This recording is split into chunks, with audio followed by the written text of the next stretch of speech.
Hi, I'm Stewart Spinks and welcome to episode 368 of my podcast, Beekeeping Short and Sweet. After sharing my recent experiences with chronic bee paralysis virus, I've had a number of requests to discuss more widely honeybee diseases, what to look out for, and how they impact our honeybees. So let's kick off with possibly the nastiest ones of them all, the foul brood diseases.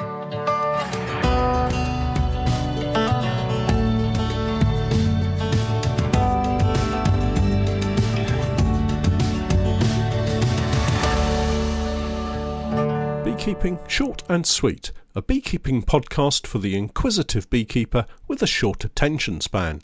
A beekeeper, in fact, just like me. This week's podcast is brought to you, in part, by Hive 5 Multi-Guard. So, when you need a little peace of mind that your bees are safe from dangers of all kind, pesticides, hornets, wasps and mice are no match for Hive 5. The Hive 5 Multi-Guard is the best one in town. Keeps your bees safe all year round. The ultimate solution has been found. It's Hive 5. The Hive 5 Multi-Guard fits nearly all beehives and makes beekeeping much easier. Hive 5. Hi everyone, welcome back to the podcast, and my goodness, what a shock to the system this morning. I stepped out of the house to walk to work at the unit, only to dash back in and grab a hat. It felt really chilly. I checked the temperature outside and it was a nippy 6 degrees Celsius. Amazingly, after the heavy rainfall and high winds of the previous couple of days, there wasn't a cloud in the sky and the stars were still shining brightly.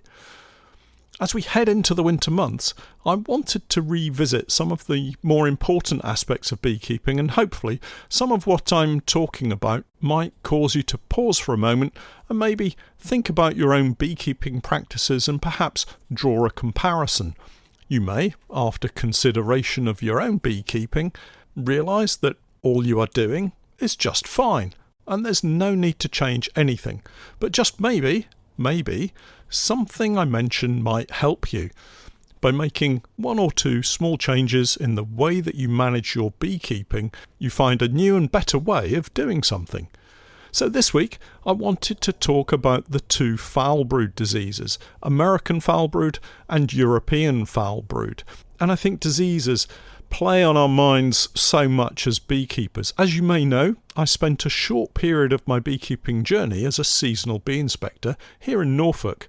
I thoroughly enjoyed my time visiting beekeepers and helping raise their awareness of the health of their colonies. After all, healthy bees are productive bees. A lot of the information in today's podcast comes directly from the National Bee Unit's Foul Brood Disease of Honeybees booklet that can be downloaded free of charge from the Bee Base website, regardless of whether you're in the UK or not. Check out the link in the notes with this podcast. One of the benefits of working as a bee inspector was the constant focus on the health of the bees. Each and every inspection was specifically to search for pests and diseases. Once you've carried out thousands of inspections, as I have now, you quickly become attuned to spotting disease, or to put it in a better way, you become aware of when the colony is not healthy. For beginner beekeepers or novice beekeepers, and actually all beekeepers regardless of your experience levels, it's a really important learning objective, being able to identify healthy bees and healthy brood. If you've watched my videos on the chronic bee paralysis virus, you can immediately see that there's something wrong. You don't have to know exactly what it is, but you know that there's something not quite right. From there, you can always call in a more experienced beekeeper or your bee inspector to help with identifications. It's the same with brood. Healthy brood just looks right. Lifting a frame out of the brood box and seeing cells packed with bright pearly white larvae curled up at the bottom of the cell in a gentle C shape growing larger with age until the cells are capped over, and you have a frame completely capped, looking for all the world like a misshapen digestive biscuit. It even looks the same colour. Not that I'm obsessed with digestive biscuits, but let's face it, who doesn't like them? Returning my attention to the foul brood diseases, and speaking specifically to those beekeepers here in the UK, it's important to understand that these two diseases are known as statutory notifiable diseases. This means that if you think you may have an infection of either of these two diseases, you must contact your local bee inspector. Technically, it falls under the Bee Diseases and Pests Control (England) order of 2006, and this gives the Department for Environment, Food and Rural Affairs power to take measures to control both AFB and EFB. There are similar orders in place for Wales, Scotland and Northern Ireland, which basically allow for the same controls. If you want to read the order, it's available from the National Bee Unit website. Regardless of where and how you keep your bees, you need to be aware that there is a constant risk of them contracting these diseases. For the most part, it's not the beekeeper's fault when this disease first arrives, but so many beekeepers fail to spot it in one colony, and it then gets moved around from hive to hive and apiary to apiary. I've seen some very sad situations where many colonies have had to be destroyed due to the beekeeper's inability to identify the disease, and then moving frames and bees around, thus spreading it throughout their setup. That said, the first colony to be infected is, I think, not generally the beekeeper's fault. It may be infected by a rogue visitor carrying the disease, or more likely, your healthy bees have found an infected hive that's not been dealt with and have robbed it out, bringing the disease back to their own hives. It's what you, as the beekeeper, do from this point that can really show how good your beekeeping husbandry is. Good beekeeping husbandry will generally minimise any threat of the disease spreading to other colonies, and you can implement some simple steps that can really help reduce and isolate any infections. As a starting point, always carry out several disease inspections every season. What I mean by that is that when you inspect your bees, you're specifically looking at the bees and the frames of brood to make sure that they are healthy. A health inspection. Ignore the fact that you normally look for the queen, or pollen, or anything else. Just concentrate on checking the bees and the brood for signs of good health. There are lots of ways you can minimise the risk of these two diseases. For instance, once you've finished listening to this podcast, do a little more reading and research. Seek out pictures of AFB and EFB and get to know the diseases. Regularly replace old comb. I normally try to replace 3 or 4 frames per colony per year. Now that might seem a lot of work for commercial bee farmers, but the cost of having these diseases sweep through your apiaries is significantly higher. If you only have a few hives, swapping out frames regularly can be done in the course of your normal inspections. Keep your apiary clean and tidy. Don't leave old frames with comb lying around. If colonies do die out, get them cleaned up as soon as possible, and make sure you block the entrances as soon as you discover it. If you ever buy second-hand equipment, make sure you give it a good clean prior to using it. And if you're buying bees, make sure you get a chance to look at them first, or ensure that they come from a reputable, trustworthy beekeeper or company. Another control you can put in place is to never move frames between colonies unless you're absolutely certain that they are healthy. Anytime a colony seems to be slow to build up or is much smaller than the other colonies, have a close look at the bees and brood. Carry out a full disease inspection. There are other things that you can do to help yourself, but at some point, despite working hard to keep these diseases away, you might just find that you fall victim to a foul brood challenge. American foul brood has the Latin name Pinabacillus larvae. It's a spore-forming bacterium that the larvae pick up when they eat food that carries the spores. These spores then germinate in the gut of the larvae and multiply very rapidly. Initially, the larvae simply die and turn brown in colour. Remember, healthy brood has a pearly white appearance. It's at this stage that, if you spot a cell with a suspect larvae in it and insert a matchstick, you might get what is known as roping. As the matchstick is removed from the cell, the remains of the dead larvae disintegrate. Sorry if you're eating your breakfast. The remains of the dead larvae disintegrate and forms a stringy rope between the matchstick and the cell. If left longer, these larvae will eventually dry out and form a husk or scale on the bottom of the cell. Other telltale signs are wax cappings that look wet and sunken, sometimes perforated, and often described as a shotgun pattern, although this can be a little misleading, as a heavy infection of other pests and diseases can also lead to perforated cappings.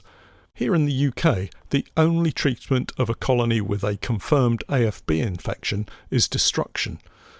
Antibiotics are used in other countries, and this is something personally I would prefer not to see.